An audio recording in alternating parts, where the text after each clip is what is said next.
अध्यात्म और ज्योतिष के तमाम दर्शकों आपका फिर से स्वागत है हमारे आज के खास एपिसोड में। मैं आपके साथ देवभूमि ऋषिकेश उत्तराखंड से आचार्य आशीष।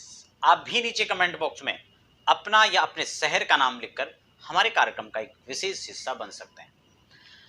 दर्शकों, आज भी खास विषय के साथ आपकी चर्चा आपके साथ में कर रहा हूं। आप लगातार वीडियो को सुनने, समझने और इसमें ज्ञानार्जन की भावना से आप इसमें समय आप निकालने का प्रयास करें। देखिए, हम लोग बृहस्पति की जो स्तुति है कुंडली के अंदर, उस पर हम लोग विचार कर रहे हैं। आपकी कुंडली में हो सकता है बृहस्पति फर्स्ट हाउस में हो या फिर 12th हाउस में। इवन ये फर्स्ट हाउस से लेके द्वादश भाव के अंदर तक कहीं भी हो सकता है और किसी भी स्थिति में हो सकता है। आज हम उसी के फल पर हम चर्चा करेंगे कि बृहस्पति कहाँ बैठे होंगे तो क्या फल हमें मिलेगा। यानी हमारी चर्चा A to Z यहाँ पर विस्तार से रहने वाली है। आप नए दर्शक हैं और ऐसी ही तमाम जानकारियां आप हमारे साथ लेना चाहते हैं, अध्यात्म ज्योतिष पर बने रहना चाहते हैं, तो आप चैनल को सब्सक्राइब कर सकते हैं और हाँ, बेल आइकन को जरूर प्रेस कर देना, क्योंकि आने वाली तमाम वीडियोस की नोटिफिकेशन आपको आती रहेगी। अब हम बात कर लेते हैं काल पुरुष की कुंडली के अंदर बृहस्पति की स्थिति, क्योंकि आपकी कुंडली तो मुझे पता नहीं है। और अपनी व्यक्तिगत कुंडली यदि आप दिखाना चाहते हैं, उसको समझना चाहते हैं, कोई रेमेडीज आप लेना चाहते हैं, तो आप हमारी वेबसाइट पर लॉगिन कर सकते हैं या फिर व्हाट्सएप पर जाकर आप समय ले सकते हैं। अपॉइंटमेंट के पश्चात आप अपनी जानकारी विस्तार से घर बैठे ले सकते हैं। दर्शकों, हम बात करेंगे बृहस्पति के सभी स्थितियों को लेकर। अगर बृहस्पति हमारी जन्म कुंडली के अंदर, हो सकता है कि आपकी जन्म कुंडली में बृहस्पति अलग अलग स्थिति में बैठे हों। किसी की कुंडली के अंदर बृहस्पति लग्न भाव के अंदर हो सकते हैं, यानी फर्स्ट हाउस में हो सकते हैं, तो किसी की जन्म कुंडली में बृहस्पति सेकंड हाउस में हो सकता है। अब इसमें सबसे पहले हमें देखना कैसे, समझना कहते हैं, हम थोड़ा सा उस पर हम लोग फोकस करेंगे। आपकी सबसे पहले आप अपने लग्न को देखें, क्योंकि लग्न मोस्ट होता है। ज्योतिष का बहुपक्षीय आधार है, अलग अलग हिसाब से हम लोग उसको देखते हैं, लेकिन सर्वप्रथम हमें लग्न को ही देखना होता है, क्योंकि लग्न के बाद ही हम क्रम से, आपने देखा होगा जब कुंडली बनती है ना, उसमें 12 ही घर होते हैं और जहां पर जिस भी अंक से प्रारंभ होगा उसमें क्रमशः लिखा जाता है। अगर आपका लग्न 1 है तो उसके बाद सेकंड हाउस में 2 ही आएगा, ये खास बात है। अगर आपका लग्न 3 है तो अगले भाव में 3 4 ही आएगा, फिर 5 ही आएगा, फिर 6। इसी प्रकार से आप कुंडली बना सकते हैं। तो आपको समझना है लग्न का लॉर्ड कहां बैठा हुआ है, अर्थात उसी को हम लोग ज्योतिषीय लैंग्वेज में हम कहते हैं लग्नेश। हो सकता है मैं इसलिए थोड़ा विस्तार कर रहा हूं कि कोई जो दर्शक हैं वो हो सकता है बिगनर हो सकते हैं, पहली बार भी बहुत सारे लोग देखते हैं, तो उनको भी ज्योतिष में इंटरेस्ट है, वो भी ज्योतिष को समझे, क्योंकि ज्योतिष वैज्ञानिक आधार है। ज्योतिष ये नहीं कि आज हमने सीखा और कल हम ज्योतिषी बन गए, नहीं नहीं नहीं। हम 22-23 वर्षों से यही कार्य कर रहे हैं, लेकिन हम अपने आप को स्वयं की दृष्टि में भी अब आज भी एक विद्यार्थी समझते हैं, स्टूडेंट समझते हैं अपने को, क्योंकि अनंत है। अनंत शास्त्रम बहुलास्य विद्या, ये ऋषियों की देन है, ऋषि संपदा है, इसलिए इसका अनंत सागर है, इसका छोर पाना अत्यंत मुश्किल है। हम अपने जीवन काल में पूरा रिसर्च में ही इसको निकाल लेते हैं। इसलिए दर्शकों, लग्न का मालिक यानी लग्न का स्वामी लग्नेश कहलाया जाता है। अगर आपकी जन्म कुंडली के अंदर मान लो लग्नेश बनकर के बृहस्पति लग्न में बैठे हैं, तो ऐसे में बृहस्पति अत्यंत शुभ माने जाएंगे। बड़े ध्यान से समझना। मान लिया जाए कि आपके लग्न में 9 अंक लिखा हुआ है।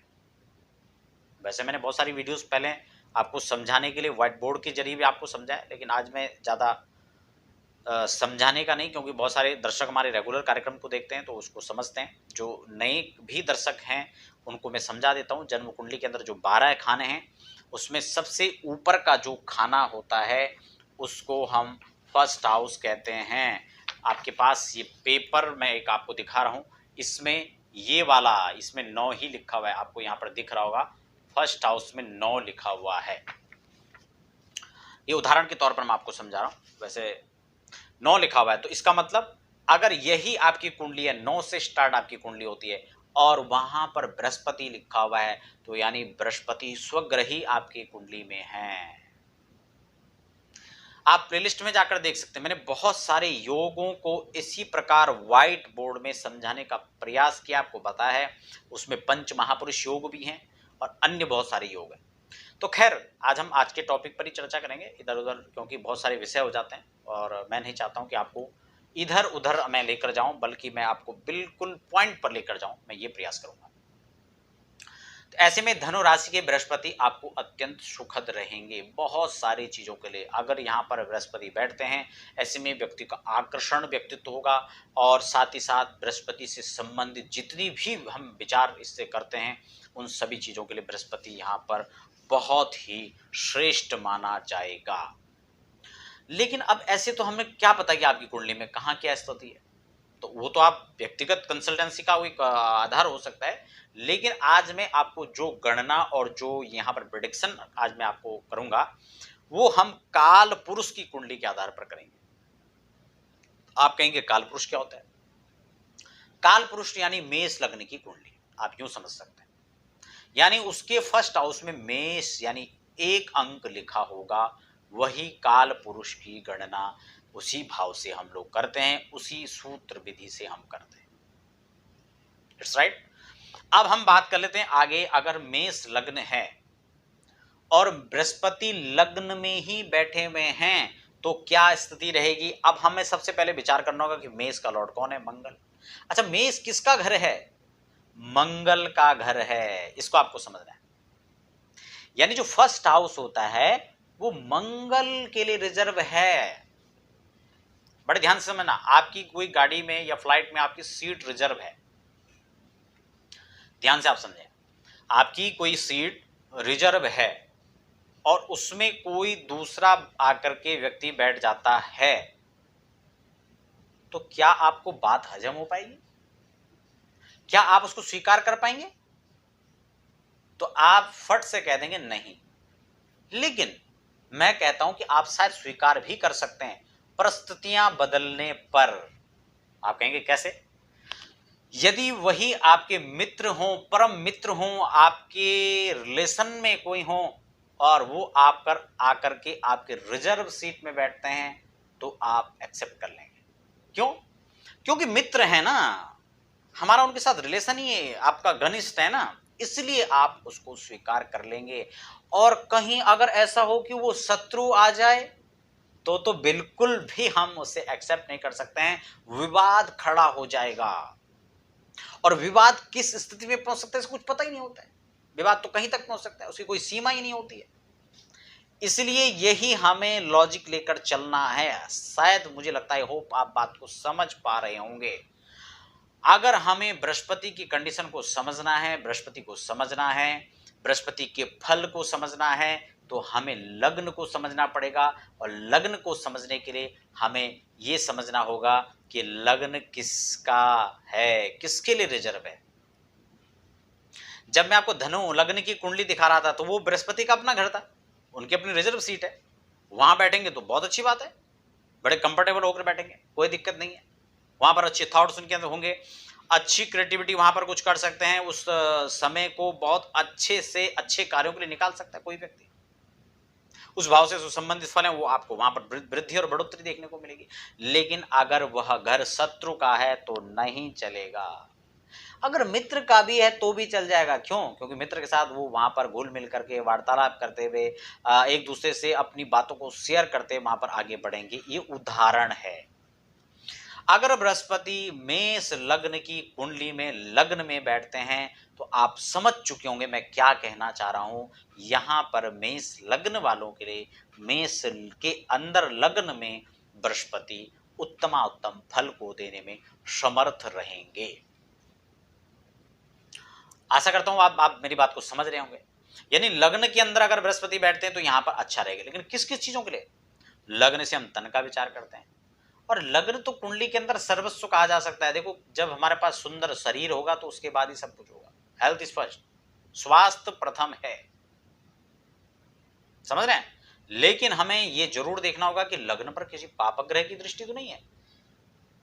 और अगर वहां राहु देख रहे हो तो ये राहु भी बैठ बैठ जाए साथ में तो चंडाल योग का निर्माण हो जाएगा। वो विषय अलग है, उस पर मैं अलग से चर्चा कर चुका हूं। आप देख सकते हैं राहु के साथ तो विशेषकर मैंने अलग अलग ग्रह जब बैठते हैं तो एक योग का निर्माण होता है, उसको लेकर मैं विस्तार से अलग अलग वीडियो में चर्चा कर चुका हूं। डिस्क्रिप्शन में भी लिंक है और प्लेलिस्ट में जाकर भी आप देख सकते हैं। अब हम बात कर लेते हैं द्वितीय भाव की। तो द्वितीय भाव में क्या होगा? सेकंड हाउस के अंदर क्या लिखा होगा? 2 लिखा होगा, क्योंकि भाव भी दूसरा है और अब मेष के हिसाब से दूसरा ही घर माना जाएगा। और दूसरे घर में 2 अंक लिखा है, इसका मतलब क्या हुआ? ये शुक्र का घर है और ये शत्रु का घर है। कभी भी एक गुफा के अंदर 2 शेरों का रहना, एक गद्दी में 2 राजा का रहना इम्पॉसिबल। इसलिए 2 गुरु हैं, एक दैत्य गुरु हैं और एक देव गुरु हैं, दोनों की आपस में विषमताएं हैं। इनके विचार कुछ हो नहीं तो उनके कुछ और है। कैसे कैसे मैचिंग होगी? Not possible. ऐसी स्थिति में यहां पर उद्यम मचा रहेगा, विवाद की स्थितियां धीरे धीरे पैदा होती रहेंगी। वो विषय अलग है कि उतना विवाद नहीं होगा, क्योंकि दोनों ज्ञानी तो हैं ही। लड़ेंगे भी तो ज्ञान के हिसाब से लड़ेंगे। नहीं, देखो, ज्ञानी से ज्ञानी मिले तो हो ही ज्ञान की बात, और मूर्ख से मूर्ख मिले तो 2 घूसम 2 लात। मूर्ख होंगे तो समस्या ज्यादा होगी, और अगर थोड़ा सा ज्ञानमान होंगे तो कभी कभी तो खैर ज्ञानियों की भिड़ंत भी बहुत अद्वितीय होती है, लेकिन फिर भी यहाँ पर शास्त्रोक्त विधि और शास्त्र सम्मत देखा जाए तो यहाँ पर उतना विवाद की गुंजाइश तो नहीं बनती है। लेकिन क्योंकि शत्रुता है तो कहीं ना कहीं तनाव रहेगा। किसमें तनाव रहेगा? भाव धन का है भैया, कुटुंब का है। तो फाइनेंशियल स्थिति जो है यहां पर बहुत अच्छी नहीं मानी जाएगी। ऐसी स्थिति, धन, कुटुंब, परिवार, यहाँ का बहुत सहयोग, सपोर्ट आपके जीवन में नहीं मिल सकता है। जितनी भी चीजें हम यहाँ से विचार करते हैं उन सब चीजों को हम इस तरह से देख सकते हैं। मैं बहुत थोड़ा थोड़ा लेकर चल रहा हूँ, क्योंकि उसमें तो अनंत बहुत सारी चीजें आती हैं। अब हम बात कर लेते हैं, अगर तृतीय भाव के अंदर बैठे हैं तो ये बुध का घर है, और बुध के साथ भी यहाँ पर शत्रु भाव के होने के कारण उनका अच्छा रिजल्ट नहीं रहेगा। मेहनत ज्यादा करनी पड़ेगी, फल कम मिलेगा। भाई बहनों के साथ विवाद हो सकता है, मित्रों के साथ विवाद की स्थिति पैदा हो सकती है। 2 दिन दोस्ती, 4 दिन दुश्मनी।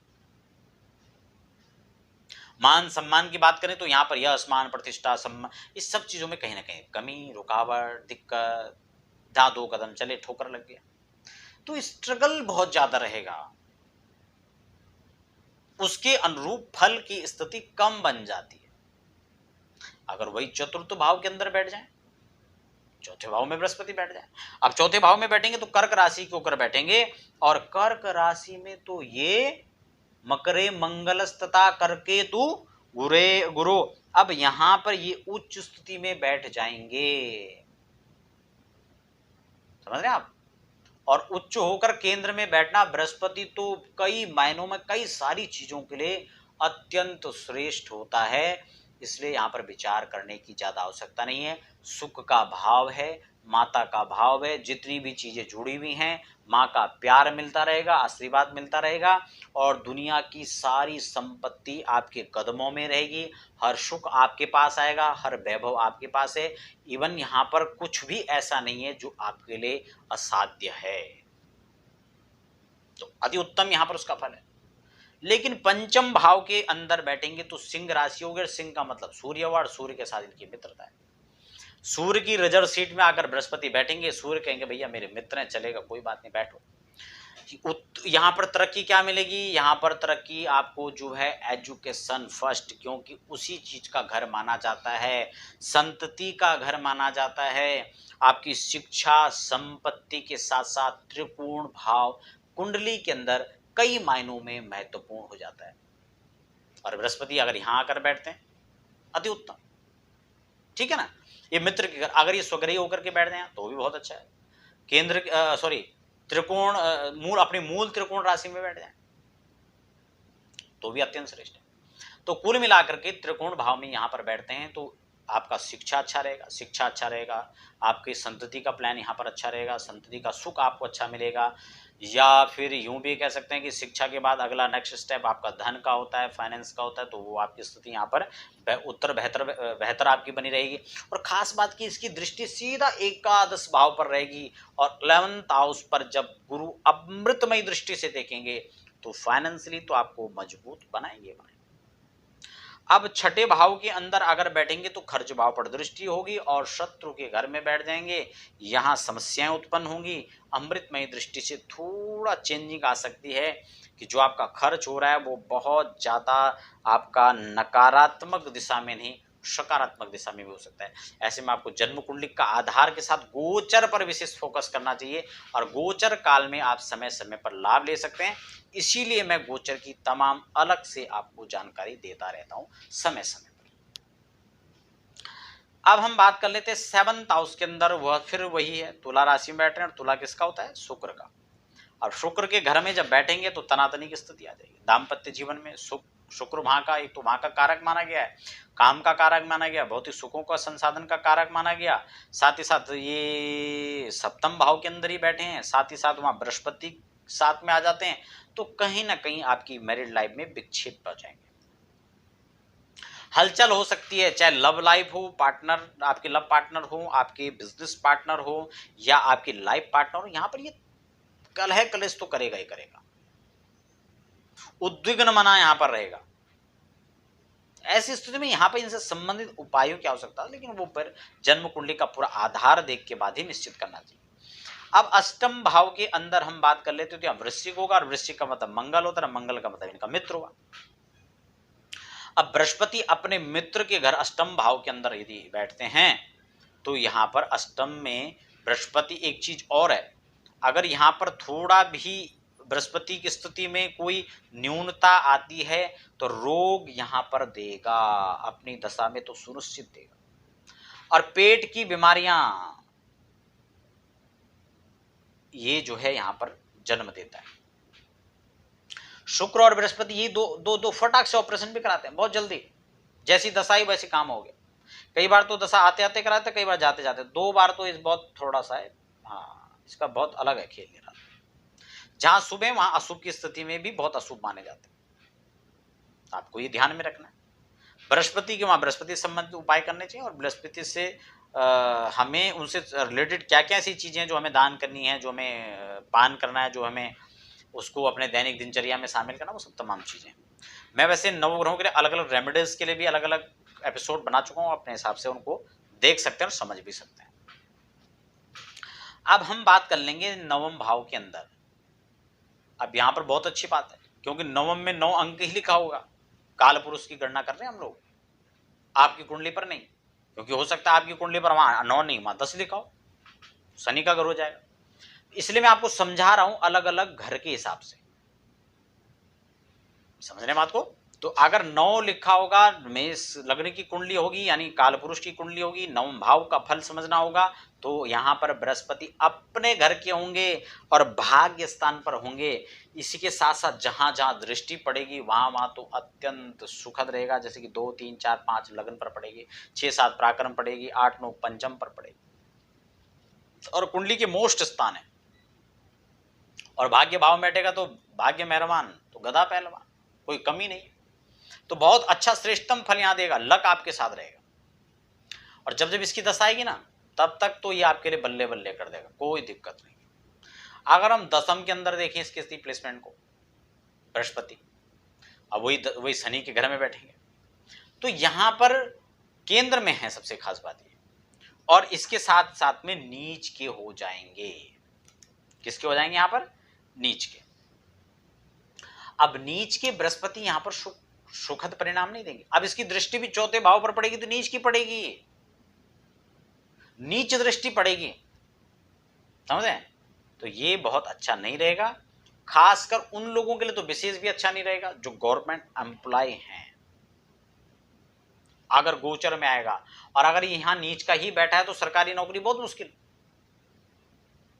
हाँ, बिजनेस में सफलताओं के लिए बहुत मुश्किल, हाँ, वो चीज़ अलग है कि कुंडली के अंदर कोई और ग्रह की प्लेसमेंट कुछ और है और वो उससे रिलेटेड चीज़ों को करने लगा, उसमें उसको सफलता है, वो विषय अलग है, वो कुंडली एनालिसिस का विषय हो सकता है। लेकिन फिलहाल हम अगर केवल और केवल हम बृहस्पति पर ही फोकस करें तो उसका रिजल्ट मैं आपको बता रहा हूं। उसके बाद हम एकादश पर बात कर लेते हैं। तो एकादश में मित्र ग्रह की दृष्टि और मित्र घर पर पंचम भाव पर दृष्टि रहेगी, तो एकादश में ये काफी हद तक अच्छे परिणाम देंगे।